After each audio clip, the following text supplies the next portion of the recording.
So here in LA Live area, south of downtown, across the street from basically crypto.com arena where it used to be Staples Center, where the basketball teams now play, and they have big concerts like Roger Waters, performed here. And of course the Lakers, it's the home of the Lakers, but across the street, this whole block has been abandoned. Structures for, I don't know, apartments. There's one building right there, as you can see, it's completely abandoned. And as is the structure next to it, completely abandoned construction projects. And that's not all. All the way down the block, as you can see,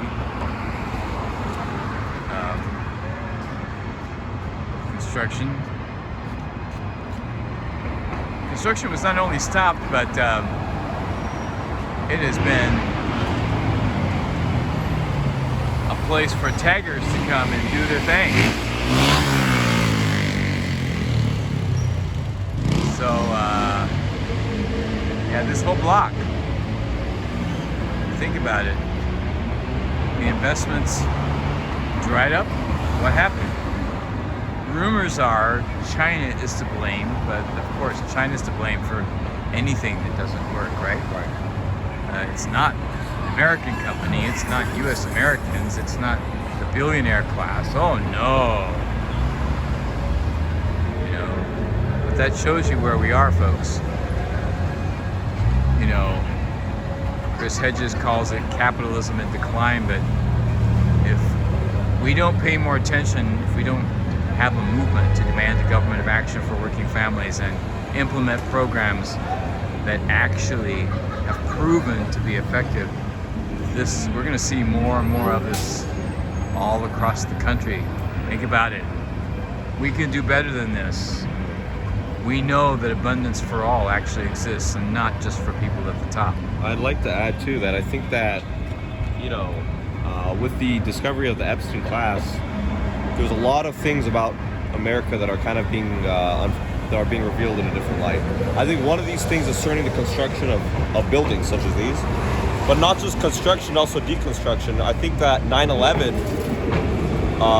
So if you actually look at 9/11, the building was owned by, I believe, a Zionist billionaire, or that a Zionist billionaire had at least a claim to the grounds.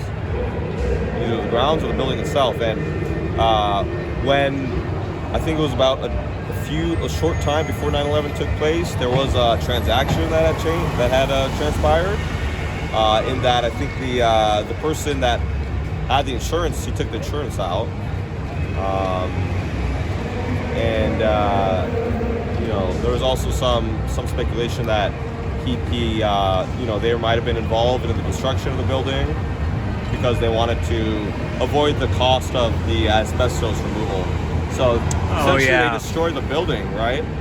And they still made money off it. But this is 2026 now, and this building's not destroyed, but it's in paralysis. Right. So it's kind of a different form of destruction in a sense.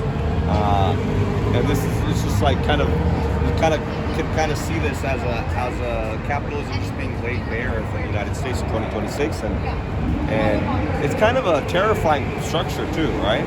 I mean, you see metal sheets and kind of being torn, or I don't know if it's metal or what exactly fabric it is. Some kind of fabric being torn, swaying in the wind.